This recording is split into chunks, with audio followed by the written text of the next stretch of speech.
বর্ষ পরিক্রমায় রহমত, মাগফিরাত ও নাজাতের বার্তা নিয়ে সিয়ামের মাস রামাদান আবারও আমাদের সামনে উপস্থিত হয়েছে। আলহামদুলিল্লাহ।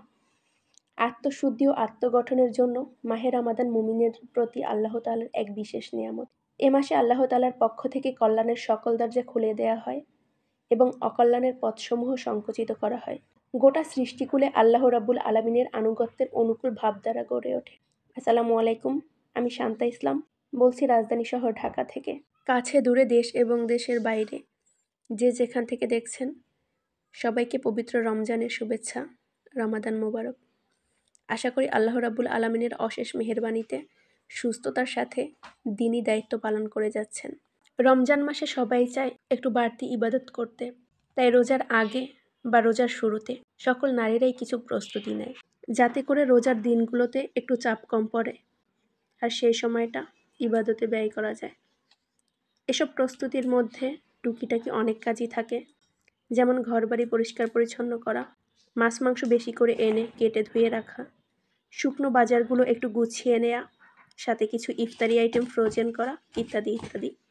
এসব কাজ একটু একটু করে রাখলে এই পবিত্র মাসে একটু বাড়তি ইবাদতে সময় ব্যয় করা যায়। রমাদান তাকওয়ার মাস, ধৈর্যেরও মাস, ত্যাগের মাস, গরিব দুঃখী ও ক্ষুধাকাতর মানুষের কষ্ট অনুভব করার মাস, বেশি বেশি সাদকা করে আত্মশুদ্ধি ও সম্পদকে পরিশুদ্ধ করার মাস।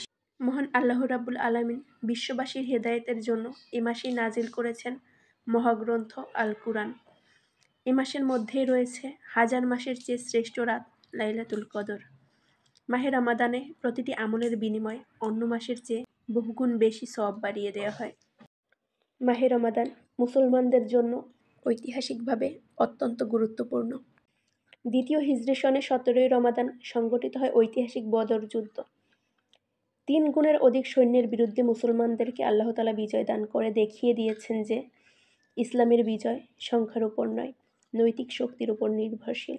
তাই এ মাসে আত্মশুদ্ধি ও আত্মত্যাগের মহিমায় উজ্জীবিত হয়ে বৈষম্যমুক্ত ন্যায় ইনসাফ ভিত্তিক সমাজ বিনির্মাণের লক্ষ্যে নৈতিক গুণাবলী অর্জন করে ঈমানের পরিপূর্ণতা লাভে অগ্রগামী হতে হবে। রমজানের একটি মাস মুমিনদের জন্য আল্লাহ পাকের অনুগ্রহ লাভের একটি সুবর্ণ সুযোগ। আল্লাহ তাআলা কুরআনুল কারীমের সূরা আল বাকারা 183 নম্বর আয়াতে ঘোষণা করেছেন, হে ঈমানদারগণ, তোমাদের ওপর সিয়াম ফরজ করা হয়েছে, যেমন ফরজ করা হয়েছিল তোমাদের পূর্ববর্তী লোকদের উপর, যেন তোমরা তাকওয়া অর্জন করতে পারো।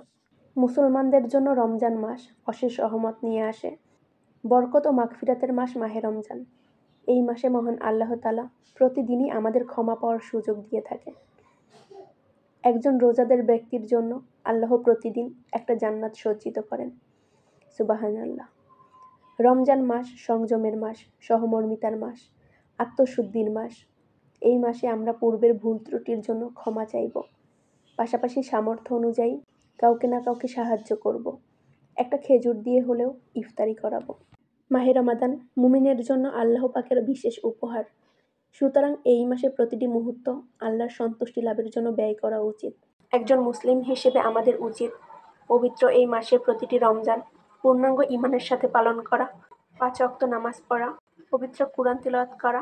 পবিত্র এই মাসের উসিলায় মহান আল্লাহ তাআলা আমাদের ভুল ত্রুটি ক্ষমা করুন, সকল নেক আমল কবুল করুন, মাহে রমাদান থেকে যথার্থ ফায়দা হাসিলের তৌফিক দান করুক। আল্লাহ হাফেজ। আসসালামু আলাইকুম।